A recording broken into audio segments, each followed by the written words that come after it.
bienvenue dans le show, 78e épisode. Aujourd'hui, je te parle encore une fois, mais d'une façon différente, de changement. Donc, implanter un changement au travail en 5 étapes faciles. Donc, c'est ce que je vais te présenter aujourd'hui. Puis, je t'invite à rester avec moi jusqu'à la fin parce que je vais te donner aussi 3 trucs, 3 astuces que tu peux faire, que tu peux mettre en place pour t'assurer de l'adhésion de ton équipe, puis aussi pour éviter la résistance au changement, parce qu'on va se dire, quand on fait des changements, il y a toujours des gens qui vont se braquer, il va y avoir des situations où les gens veulent s'opposer au changement. Donc, je commence avec ça. Si tu me découvres, si tu arrives sur la chaîne, je t'invite à t'abonner. Donc, tu peux le faire en utilisant le petit piton ici en bas. Et je me présente, je m'appelle Karine Roy, je suis mentor et coach d'affaires certifié et j'aide les entrepreneurs à bâtir des équipes et des systèmes performants, puis aussi à travailler les processus, à développer leur leadership pour être des super gestionnaires avec leurs équipes, leurs employés. Donc, 5 étapes faciles. Donc, premièrement, la première étape, de façon générale, c'est d'être capable de bien définir qu'est-ce que ça va être le changement. Par exemple, on va implanter un nouveau système technologique. D'emblée, ça va amener des changements dans les pratiques des équipes et de vous-même parce qu'on change, à chaque fois qu'on amène un changement, on change les façons de faire. Donc, les gens finissent par développer, même si on n'a pas un travail qui est routinier, il y a toujours une certaine routine dans le travail, dans les habitudes des gens, de vos équipes, de vos employés, de vous-même aussi. Hein, vous n'êtes pas exclus de ça. Donc, il faut évidemment être capable de bien nommer quel sera le nouveau changement. Donc, c'est quoi les actions que les gens font en ce moment qui vont changer? Les actions que vous faites aussi peut-être de votre côté. Ça va être quoi les nouvelles façons de faire qu'on veut mettre en place? Ça va être quoi les nouveaux systèmes, peut-être des nouveaux processus? Les changements sont très, très variables. Ça peut être relatif au système, à des comportements humains. Ça peut aussi être d'environnement. Ça peut être tout simplement, on va déménager de local, on va agrandir. Bref, les changements sont de différentes natures. Donc, on veut bien définir quel va être le changement et essayer de trouver aussi différentes façons de l'exposer, de le présenter, de dire qu'est-ce que ça va être. Donc, si vous avez, par exemple, je vais reprendre mon exemple d'intégration d'un nouveau système technologique, si vous avez une petite vidéo, un petit, tu sais, des espèces de tableaux où on peut faire le processus ou pour démontrer qu'est-ce que ça va être, ça aide aux gens à comprendre. Donc, si vous êtes capable de démontrer visuellement avec un support, soit vidéo, avec des explications, ça peut être une présentation PowerPoint, bref, peu importe ce que ça va être, prenez le temps de bien le définir, pour pouvoir bien le dire qu'est-ce que ça va être. Donc, concrètement, les gens ont besoin de savoir qu'est-ce que ça va être. Première chose. Donc, ça, c'est votre première étape. Ça n'a pas besoin d'être compliqué. Deuxièmement, il faut informer tout le monde. Donc, votre système, vos mécanismes de communication sont vraiment primordiaux et essentiels. Donc, il faut prévoir ça dans votre structure de projet. Quels seront les canaux de communication? Donc, et dans ces canaux de communication-là, il faut prendre aussi le temps d'expliquer c'est quoi, qu'est-ce qui va se passer. Mais surtout, ce qui est le plus important, c'est pourquoi c'est nécessaire de faire ce changement-là. Parce que les gens vont vite s'installer dans une zone de confort et quand on arrive tout le temps avec des nouveaux changements, il faut qu'ils voient la pertinence. Ça donne quoi de faire ça? C'est quoi la valeur ajoutée pour eux? Surtout pour eux, de faire des changements. Parce qu'il y en a, tu sais, ceux qui vont résister, la première chose qu'ils vont dire, c'est: «Mais pourquoi qu'on change tout quand ça va bien?» Peut-être que de leur point de vue, ça va bien, mais ça va pas toujours si bien que ça. C'est pas toujours optimal ou super fonctionnel tout le temps. Donc, on veut expliquer c'est quoi, on veut expliquer pourquoi c'est nécessaire. Donc, comment vous allez faire ça? Bien, c'est à vous de penser à vos mécanismes de communication, puis il y a plusieurs façons de le faire. Mais le bon vieux meeting traditionnel reste une très bonne façon de faire ça. Donc, on s'assit, on présente, on explique, on laisse l'espace aussi aux gens pour pouvoir s'exprimer, pour pouvoir partager leurs impressions, leurs opinions, leurs inquiétudes. Puis j'ai envie de vous dire, faites-la verbaliser, ces inquiétudes-là, parce que plus que ça va sortir dans le meeting avec vous, sinon ça va sortir après là, par en arrière dans votre dos, puis là, vous n'aurez pas l'heure juste. Donc, vous voulez avoir l'heure juste, c'est important. Donc, on informe, on met les bons mécanismes de communication. J'ai envie de vous dire aussi, privilégier plus qu'un mécanisme de communication. Donc, pas seulement le meeting. Il peut y avoir un babillard ou si c'est un endroit physique où les gens peuvent voir l'information avec les plans peut-être, si c'est des plans de transformation, des notes de service, une lettre attachée à la paye. Bref, soyez créatifs. Pensez à votre réalité du milieu et comment vous pouvez bien informer les gens parce que plus que les gens vont être informés, plus ça va être facile aussi d'avoir leur adhésion. Troisièmement, implique ton équipe. Donc, c'est sûr que si tu veux qu'ils adhèrent, tu dois les impliquer. Puis en fait, ça va t'aider à implanter ton changement parce que de toute façon, tu ne pourras pas faire ça tout seul. Plus que de monde dans ton entreprise, plus que ces acteurs-là ont un rôle à jouer. Donc, ils doivent être impliqués. Donc, demandez leurs avis. Il y a une réalité que c'est peut-être plus vous qui faites. Et comme c'est pas vous qui faites une partie du travail, c'est eux qui vont le faire, vous avez tout intérêt à recevoir leur avis, leurs suggestions. Est-ce que tout a été pensé en fonction de la vraie réalité de ce qu'ils vivent sur le terrain, puis que vous, peut-être, vous ne voyez pas cet aspect-là? Vous voulez les amener à participer dans ce grand projet-là que vous voulez déployer. Donc, donnez aussi des responsabilités. Comme c'est eux qui vont opérer le changement pour vous, bien, vous pouvez donner différentes différentes responsabilités. Et ça va les aider à vouloir adhérer justement à votre projet. Donc, déjà 3 étapes de partager. Si tu aimes ce que je te fais, laisse-moi un petit pouce, encourage-moi, donne-moi un commentaire, viens me dire dans les commentaires si ça fait du sens pour toi, si tu as déjà eu à faire ça, des changements, puis comment ça s'est passé pour toi. Donc, gêne-toi pas, viens me le dire. Puis même que je laisse aussi des ressources dans les commentaires supplémentaires que tu peux aller voir sur d'autres sujets similaires que j'ai parlé. Donc, je t'invite à aller voir les vidéos. Donc, je continue. Quatrièmement, planifie aussi chaque action d'implantation. Puis ça, je te dirais que c'est le bout peut-être qui est le plus complexe puis qui est le plus difficile. Parce que si on n'a jamais vraiment fait de changement ou géré de projet, c'est sûr que vous allez oublier des étapes. Donc, en fait, cette partie-là, elle est super, super critique et importante. Puis c'est comme là-dedans que ça va se jouer beaucoup pour la majorité du temps parce que c'est toutes vos séquences d'action. Donc, vous devez, oui, il y a la planification, il y a la préparation, il y a toutes les étapes que je viens de vous dire, mais après ça, quand on planifie l'implantation et le changement, il faut définir chacune des actions, chacune des étapes. C'est quoi la séquence? Dans quel ordre les choses vont se passer? Et pas juste dans quel ordre, c'est quoi les échéanciers? Est-ce qu'il y a des dates de tomber pour une certaine action?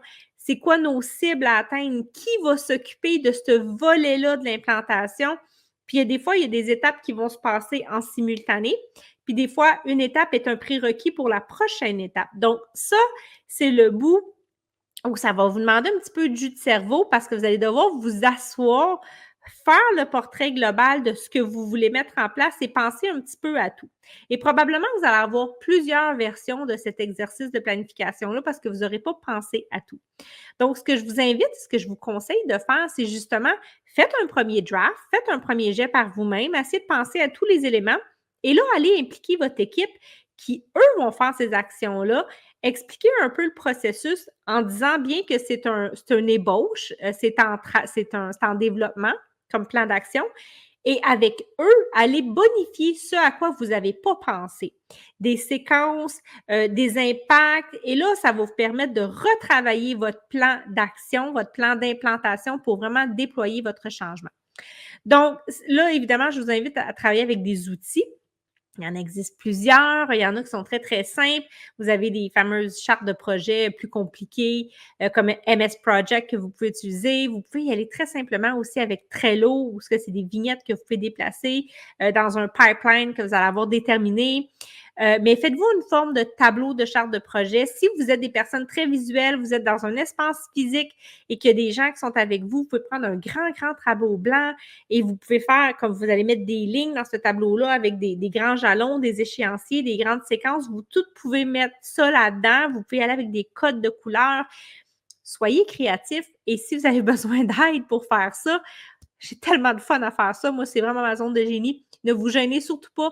Venez m'écrire. Je peux vous aider à constituer, à gérer vos projets, à constituer vos processus. Donc, à développer ces actions, ces événements-là, en fait, cette séquence-là. Donc, ça, c'est une étape super importante de planifier les actions. C'est là où tout va se jouer parce que si vous oubliez des étapes, si vous ne pensez pas à tout, là, il y a les ressources budgétaires, les ressources humaines, le temps, les impacts, les obstacles potentiels, tout le mécanisme de communication, tout ça dans cette gestion de projet-là va se jouer dans ce 4e point-là. Donc, c'est très, très critique. Si vous n'avez jamais fait ça, allez chercher de l'aide parce que sinon, vous allez apprendre de vos erreurs. C'est pas plus grave que ça, mais c'est sûr, vous allez faire des erreurs, vous allez oublier des choses. Mais c'est pas la fin du monde. On fait un post-mortem, puis ça nous permet d'apprendre, bien sûr. Mais des fois, ça peut avoir des impacts sur le coût humain, le coût financier et le retard du projet au déploiement, où ça peut créer beaucoup d'irritants et de frustration aussi au sein de l'équipe quand que le déroulement ne se fait pas bien. Parce que si vous implantez quelque chose et que ça ne se passe pas bien, bien, croyez-moi, ça va être chaotique. Ça fait partie aussi de la game, hein? Il faut se donner le temps.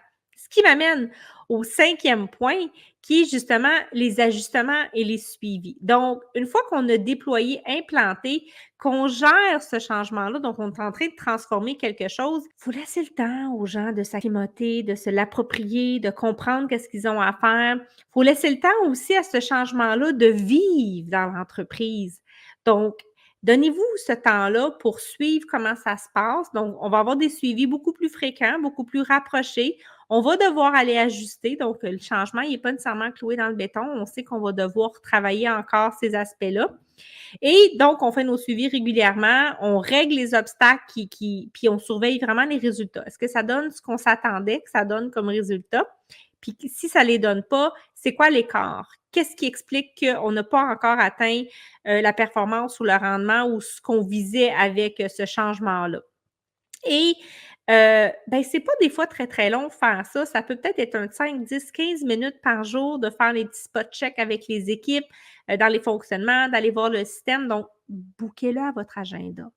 Si c'est pas, des fois, si on n'arrête pas l'espace, on pense qu'on va avoir le temps de le faire, finalement, on ne le fait pas. Donc, allouez du temps pour pouvoir le faire et vous allez vous enlever bien des soucis. Donc, ce sont les 5 actions, les 5 étapes faciles. Donc, on définit bien c'est quoi le changement, on informe tout le monde des bons mécanismes de communication, on implique l'équipe dès le départ, on planifie.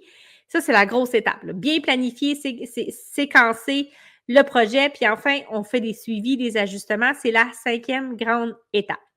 Donc, si tu es encore avec moi, je t'avais promis aussi à la fin de cette vidéo-là 3 trucs, 3 astuces que tu peux faire pour vraiment aller augmenter l'adhésion de ton équipe, puis éviter, et je dis bien éviter parce qu'il va en avoir à un moment donné de la résistance au changement, mais on veut qu'il y en ait le moins possible ou on veut qu'il y ait le moins de monde possible qui résiste. Il y aura tout le temps quelqu'un qui va être outside the box puis qui ne va pas vouloir ramer puis adhérer. Puis, ben, ces gens-là, j'ai envie de vous dire, occupez-vous-en pas. Vous pouvez être sensible à ce qu'ils vivent, à ce qu'ils ont à dire, mais mettez votre énergie sur la majorité de la gang qui est prête à avancer puis qui veut le faire. Puis l'autre personne, soit qu'elle débarque ou elle va embarquer éventuellement, mais généralement, il se rallie ou il décide de débarquer. Puis là, ben, ça fait partie de la vie, ça se peut que ça l'arrive. Donc, soyez prêts à accepter ça. Donc, les 3 petits trucs que j'ai pour vous, mais j'en ai parlé un petit peu tout le long de la présentation, mais je ne mettrai jamais assez l'emphase à quel point c'est important et c'est pertinent d'impliquer votre équipe. Donc, d'avoir une approche inclusive, participative dès le jour 1. Donc, ça ne veut pas dire que parce que vous les impliquez dans tout votre processus, que vous les consultez, que vous demandez leur avis, que vous tenez compte de leurs suggestions, que vous allez tout retenir ce que les gens vont dire. Puis ça, c'est important de le dire à votre équipe. Je suis sensible, j'entends ce que vous me dites, mais je veux que vous soyez conscient qu'il y a des idées qui vont avoir été nommées, qu'il y a des suggestions qui ne seront pas retenues. Et ça, c'est correct, c'est votre pouvoir décisionnel en tant que leader. Vous avez d'autres éléments que vous ne partagez pas nécessairement, qui n'ont pas besoin de savoir non plus, qui vont vous amener à prendre une décision. Mais impliquez-les dès le début. Ils vont se sentir inclus. Ils vont sentir qu'ils appartiennent à l'entreprise, qui sont importants, là, qui sont pris en considération. Donc, ça, c'est la première des choses à faire pour éviter justement que les gens, pour augmenter votre adhésion. Deuxièmement, expliquez-leur c'est quoi qu'eux ont à gagner dans ce changement-là. Parce que, tu sais, les gens ont peur de perdre quelque chose. C'est ce qui fait que les gens résistent autant, c'est qu'ils pensent qu'ils vont perdre un privilège, qu'ils vont perdre des avantages, qu'ils vont perdre peut-être des heures, peut-être même perdre leur travail. Donc, allez expliquer c'est quoi les bénéfices que ça va leur apporter. Puis ça va les libérer, les soulager de quoi qui est présentement un poids, un obstacle, puis qui va leur permettre de faire peut-être autre chose qu'ils aimeraient pouvoir faire mieux, mais qu'ils ne sont pas capables de faire. Donc, on prend le temps d'aller leur expliquer what's in it for them, tout simplement. Et troisièmement, il faut être présent. Pendant la transition, ça va devenir hyper chaotique. Et ça, c'est difficile pour les gestionnaires quand on commence à faire des changements parce que pour nous aussi, on perd nos repères en tant que gestionnaire. Donc, ce qui se passe, c'est qu'on défait toutes des vieilles habitudes, des façons de faire. Qu'est-ce que ça fait? Ça crée un immense chaos. Le chaos, il est temporaire, mais il est aussi nécessaire. Donc, faut apprendre, vous, en tant que leader, à naviguer là-dedans, à vous dire que c'est correct, que c'est normal, que ça ne durera pas indéfiniment. Ça peut aller, là, des fois, jusqu'à un mois et demi, puis vous devez être présent. Vous devez les soutenir parce que là, eux, ils ont perdu le repère. C'est pas tout le monde qui a la même maturité émotionnelle, qui réagit de la même façon. Il y en a que ça va les déstabiliser, les insécuriser. Donc, vous devez être rassurant, vous devez être soutenant, vous devez continuer à marcher le chemin avec eux et pas arrêter au premier « Ah, ça marche pas, non, ça n'a pas de bon sens, on arrête. » Non, c'est sûr que vous allez l'entendre, cette phrase-là. Mais on continue, on se donne le temps, on est en train d'apprendre à changer des nouvelles habitudes. Et une habitude, en moyenne, c'est entre 23 et 30 jours avant que les gens intègrent et ils ont besoin de votre soutien. Donc oui, ça va être exigeant pour vous au début. Et vous allez devoir consacrer du temps, plus que normalement vous n'accorderiez du temps à votre équipe pour piloter, supporter, coordonner ce changement-là. Mais après ça, vous allez être gagnant pendant longtemps sur toute la ligne. Alors, voilà, c'est ce que j'avais pour toi aujourd'hui. Si ça te parle, si tu es en plein là-dedans présentement, si tu as besoin d'aide pour t'aider à gérer à gérer les changements, à gérer tes équipes, viens m'écrire en privé, tu peux m'écrire dans les commentaires, je vais prendre contact avec toi, ça va me faire plaisir, je peux t'aider, je peux te soutenir dans cette réorganisation-là, dans ces changements-là que tu as à faire. J'ai fait ça pendant 20 ans et je suis une experte en gestion de changement et en gestion de projet. Alors, je te remercie, je te souhaite une excellente journée.